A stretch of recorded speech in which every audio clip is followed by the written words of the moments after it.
Hello, my friend, and welcome to Phoenix, hosted by me, Johnny Seifert. This is the Celebrity Mental Health podcast that I say it's okay to not be okay. And if you have the same match as me, whether you're watching or listening, give a 5-star rating, click that subscribe button, and let's keep spreading the word. It's okay to not be okay. Now, let me tell you about my guest today.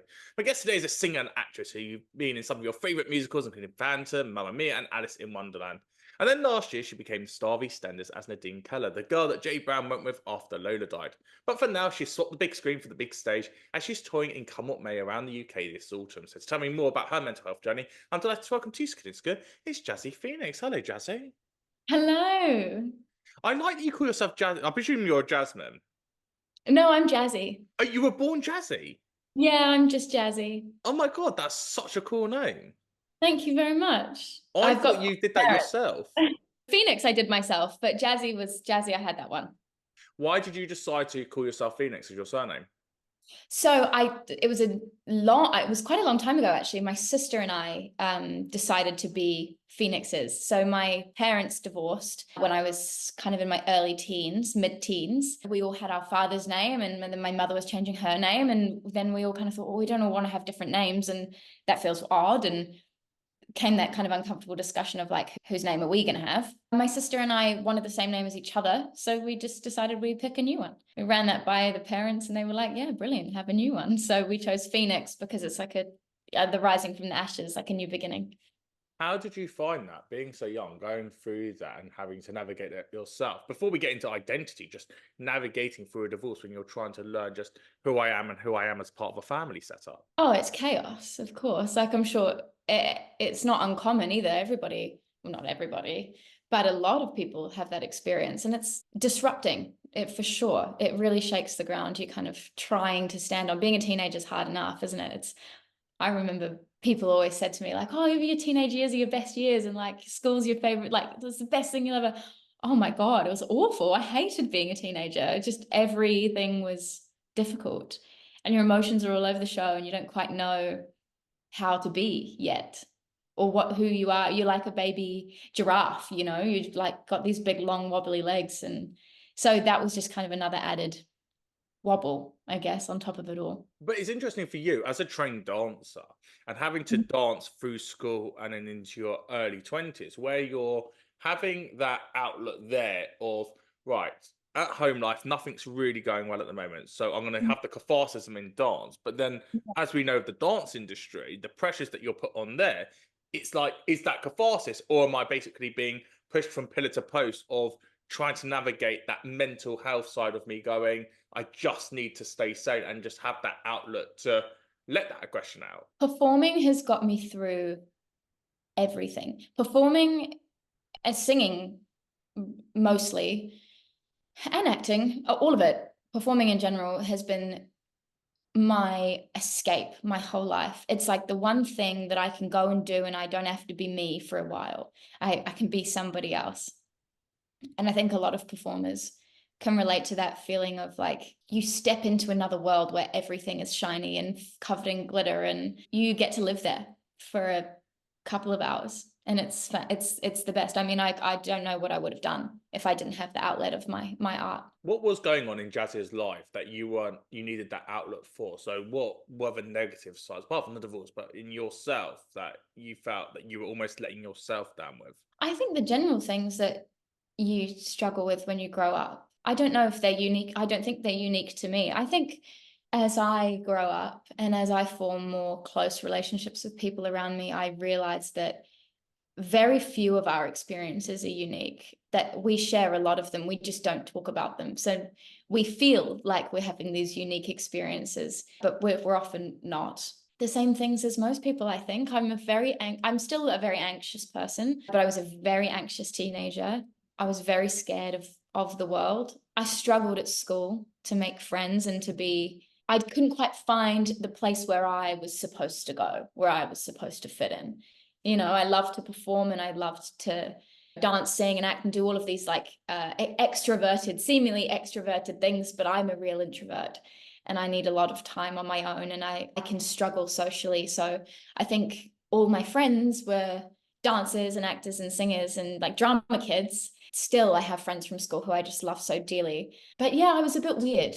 I still am a bit weird, but I was a little bit weird, and I found it hard to kind of fit in. But again, I don't think that's a very unique experience. I think we all feel to some degree that we don't quite fit in. When we normalize it and we say, oh, we're the same as everyone else, we forget the pressures that we put on ourselves, because we're like, well, if everyone else is feeling anxious and I feel anxious, then it's fine. And then you don't actually get to deal with your demons, because you're going, well, it's like a swan. You've done the giraffe, but it's like the swan that you're flapping underneath, and on top Totally. you're gliding. And so Yeah. one looks at your career and you go, look, you've done 3 big West End shows, you've been in EastEnders, you're now doing Come What May all around the UK, and yet you're flapping underneath trying to stay on that surface. Have you had therapy for the anxiety, or have you gone, look, it is fine because everyone else has anxiety, so I may as well have it as well?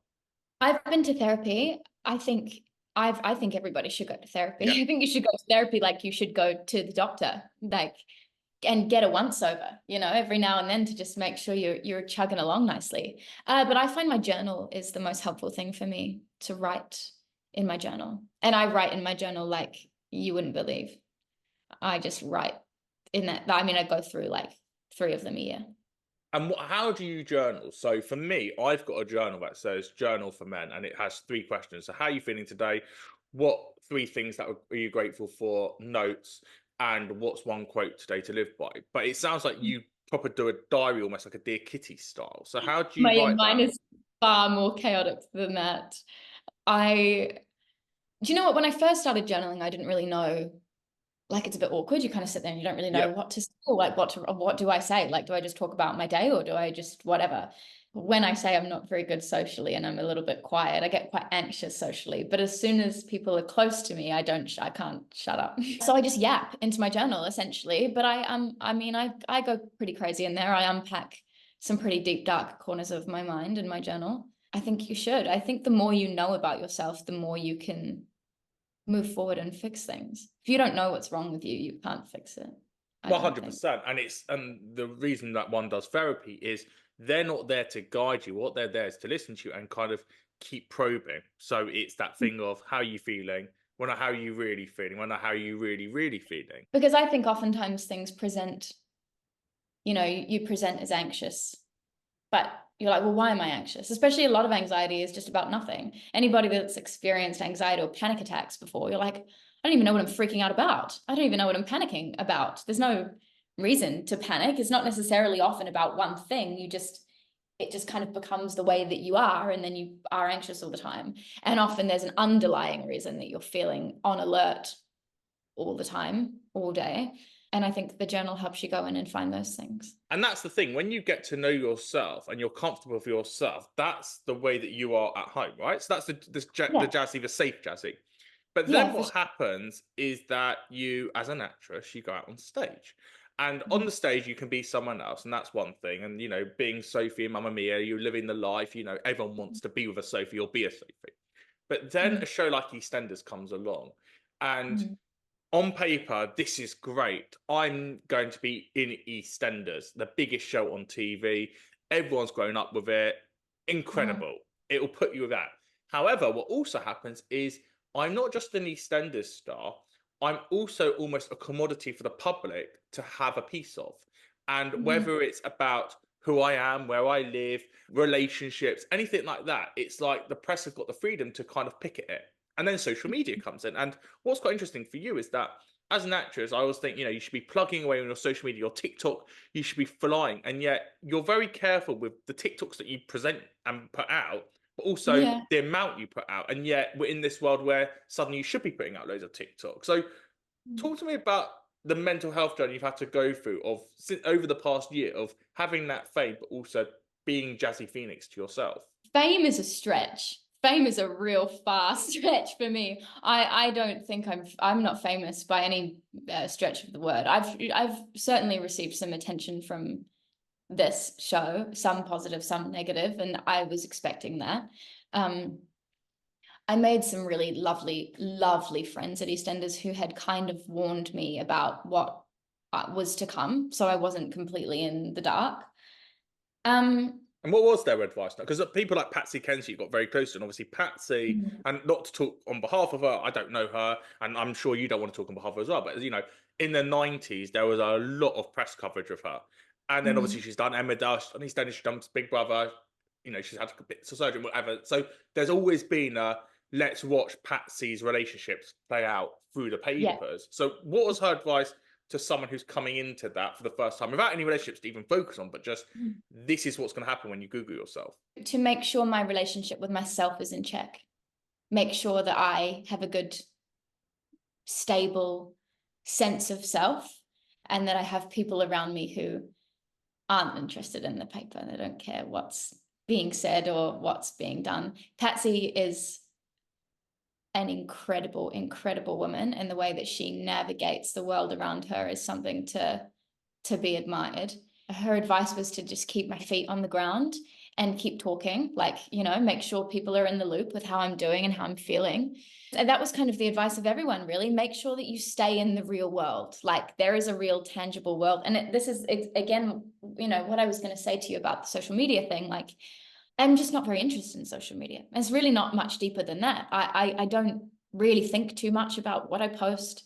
Maybe it seems careful. It's not really. I just don't, I'm just not that bothered. That's been the hardest part of my career so far, and I think will continue to be, is trying to, obviously in this industry, fame gets you far. You need to be relevant. And that's why it's, you know, post all the TikToks and be on Instagram and do the things. And I just want to sing and act. I just want to make my art. I don't want to really do that. Every now and then I do, and I see something fun on TikTok and I want to do that, or whatever it is, but I much prefer the real world.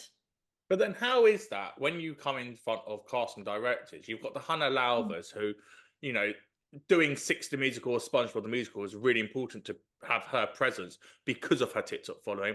People like Sure. Charlie Byrne, who's in Mean Girls the Musical, has done a lot of TikToks since being in the musical, which helps drive ticket sales now that it's open, that it all links to it. So for someone like you, over the next couple of months, whilst your income what may, and obviously you've got AJ and Curtis Pritchard who have been on Secure and Insecure in the past, they've obviously got massive followings. But for you, how much is there almost a sense that I've got to be making more TikToks because I'm one of the faces of the show and therefore I need to help drive ticket sales as well? And that the best way to do it is through social media. You know, I feel quite a lot of pressure in general to be present on social media.